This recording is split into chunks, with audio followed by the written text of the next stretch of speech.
Como você faria para coletar sangue de um urso polar ou de um tigre, um leão, sem utilizar anestesia geral? Será que isso é possível? Sim, isso se chama cuidado cooperativo ou tratamento veterinário cooperativo. Isso acontece quando o animal não apenas dá o seu consentimento, como também participa ativamente do procedimento, auxiliando os humanos. Vamos ver agora tudo sobre isso e a possibilidade de utilizar esse conhecimento para melhorar o bem-estar do seu animal em casa.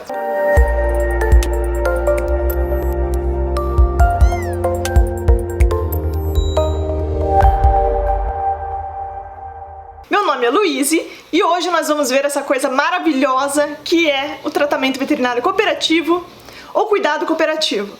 Com isso, o animal não apenas tolera que você realize algum procedimento, ele tem interesse em participar, ele passa a gostar da atividade. Independente de ser um procedimento que pode gerar desconforto, por exemplo, vacinação, ultrassonografia, exame de boca, escovação dos dentes, inspeção visual no abdômen, aplicação de spray contra moscas, coleta de sangue para exames, cortar as unhas e qualquer outro procedimento de higiene ou cuidado veterinário. Essa técnica de adestramento teve início em zoológicos, porque os animais eram tão selvagens e grandes que era muito arriscado você fazer o procedimento da forma como é feita com os outros animais domésticos, à base da força física, sem se importar se o animal quer ou não participar da atividade. Na maioria dos casos, um gato, um cachorro, um cavalo, ele é simplesmente mobilizado fisicamente e todos os procedimentos necessários são realizados nele. No caso de um leão, um elefante, um gorila, você não consegue fazer isso.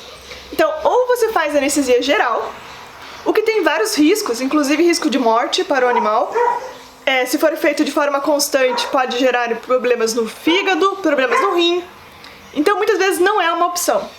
E a outra opção era simplesmente deixar o animal sem tratamento, sem diagnóstico. Não tinha outro jeito. Aí que se começou a treinar os animais com um reforço positivo para que aceitassem os procedimentos. E o melhor, sem precisar entrar na jaula dos animais. Ou seja, existe sempre uma barreira entre o animal e o ser humano. Então, ambos se sentem mais seguros e não existe risco de acidentes. Então, como funciona? O principal ponto é que o animal tem o direito de dizer que não, que ele não gostaria de participar do procedimento e tudo precisa ser interrompido imediatamente. Como que a gente vai saber se o animal está dizendo que sim ou que não? Existem duas formas mais utilizadas. Uma delas é a utilização de target, ou seja, um alvo, onde o animal vai encostar uma parte do corpo enquanto ele está aceitando aquele procedimento. Pode ser o focinho, um target de focinho, pode ser um target de queixo, quando o animal descansa o queixo sobre aquele local. Pode ser um target de pata, ou seja, quando o animal permanece sobre um determinado plataforma, um tapete, alguma coisa, ele está dizendo que ele aceita participar.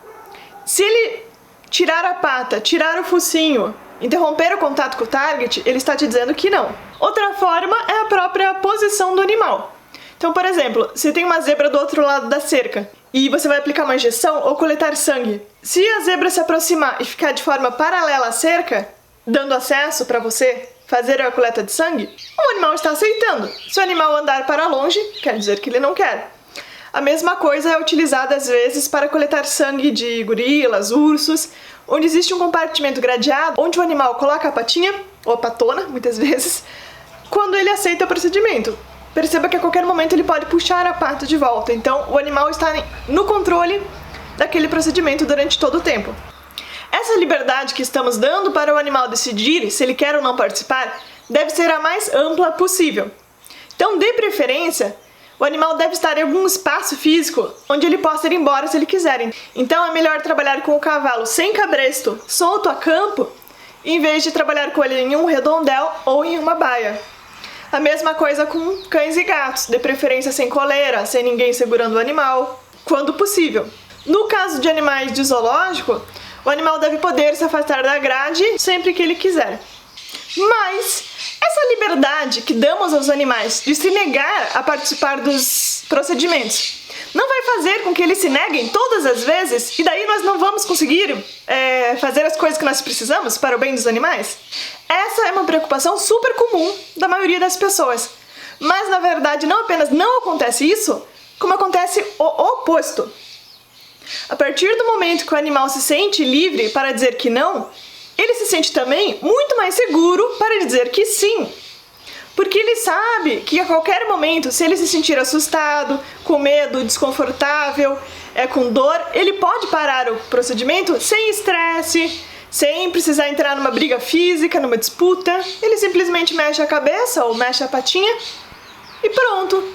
Essa segurança que nós damos para ele, que isso é possível, faz com que os animais se sintam muito mais tranquilos para participar. E, inclusive, é muito mais seguro para nós, humanos, também. Isso acontece porque o animal está ali por vontade própria. E ele sabe que ele pode parar o procedimento sem utilizar agressão. Então, não tem o mínimo motivo para ele agredir a gente. Muito diferente dos animais que são forçados a participar de procedimentos contra a vontade. Como, em geral, existe contenção física, a única opção que deixamos para eles é justamente a agressão. Coice, mordidas, arranhões. E isso acaba colocando a nossa segurança em risco. E mais, essa segurança, essa sensação de liberdade, de controle que nós passamos para os animais, muda toda a percepção do animal sobre o procedimento. Então, existe uma recompensa no final, ele só faz associações positivas e passa a enxergar o procedimento como algo desejável, agradável. Eu vou dar um exemplo humano aqui, porque muita gente não percebe, mas o tratamento médico e odontológico para seres humanos é cooperativo. Essa semana eu estava com o calcanhar doendo, no pé direito doendo, e fui num hospital ortopédico. O médico disse que eu precisava fazer uma ressonância magnética. Quando eu cheguei para fazer o exame, tudo foi explicado para mim de forma bem tranquila.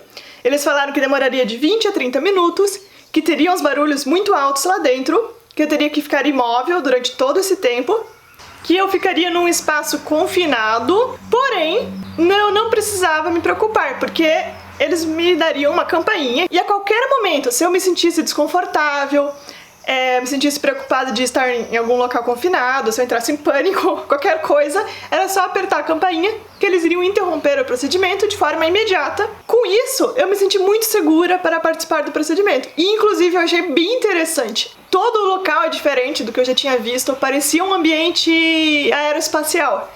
Aquela coisa redonda, toda branca, e você entrando lá dentro, e aqueles barulhos, você sozinho naquele ambiente. Foi uma experiência bem inovadora, bem diferente do que eu estava acostumada. E eu achei interessante, não teria problema nenhum em fazer de novo esse procedimento. Agora pense se eu fosse tratada da mesma forma com que os animais em geral são tratados. Eu iria no hospital, porque meu pé estava doendo. De repente, uns 2 homens bem fortões iriam me capturar, colocar numa maca, colocarem dentro desse tubo e eu ia ficar lá ouvindo uns barulhos assustadores, que são super altos mesmo. Eu estaria confinada num local minúsculo, imobilizada, e não teria a menor ideia de quanto tempo ia demorar aquilo. Se eu tivesse em pânico, eu não teria como avisar, como interromper o procedimento. Então veja que se isso tivesse acontecido comigo, em vez de me sentir confortável com a situação e até achar legal, eu iria precisar provavelmente de atendimento psicológico ou psiquiátrico. Depois, cada vez que eu entrasse em algum hospital, eu ia ter medo que alguém me agarrasse e colocasse num tubo. Percebem que qualquer tratamento de higiene, que seria um salão, uma manicure ou de saúde, a gente recebe informações de quanto tempo vai demorar, do que vai ser feito e se a gente quiser parar, em geral a gente consegue.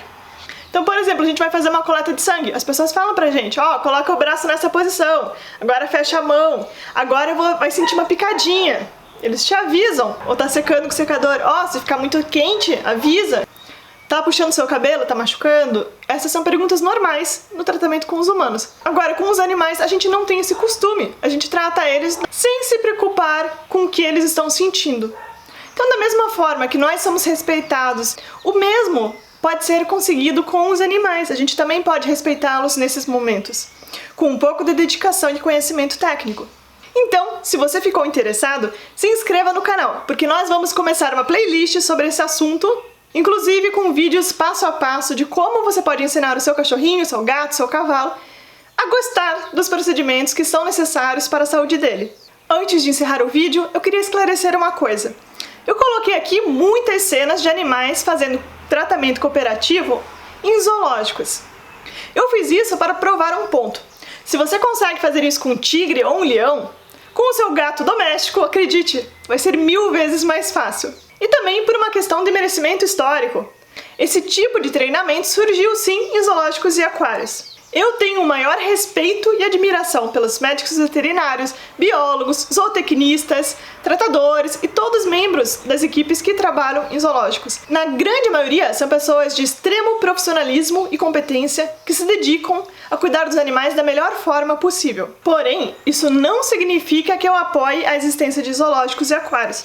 Muito pelo contrário, eu sou totalmente contra a manutenção de animais selvagens, silvestres, em jaulas, sendo exibidos todos os dias para uma multidão de desconhecidos. Inclusive, parte da necessidade de se fazer tratamento cooperativo com esses animais se deve justamente às condições de cativeiro, que não são adequadas àquela espécie. Por exemplo, a ultrassonografia nos olhos de focas, a incidência de problemas oculares nessa espécie na natureza é muito baixa, mas em zoológico é muito alta. A mesma coisa ocorre com o tratamento de cascos de elefantes. Na natureza, em geral, eles vivem muito bem sem terem os cascos tratados. Já em zoológicos, a incidência de problemas nos cascos é altíssima. Então é isso, deixa nos comentários se você já conhecia o que é cuidado cooperativo ou tratamento veterinário cooperativo. Patas em Pauta, o canal de quem ama animais.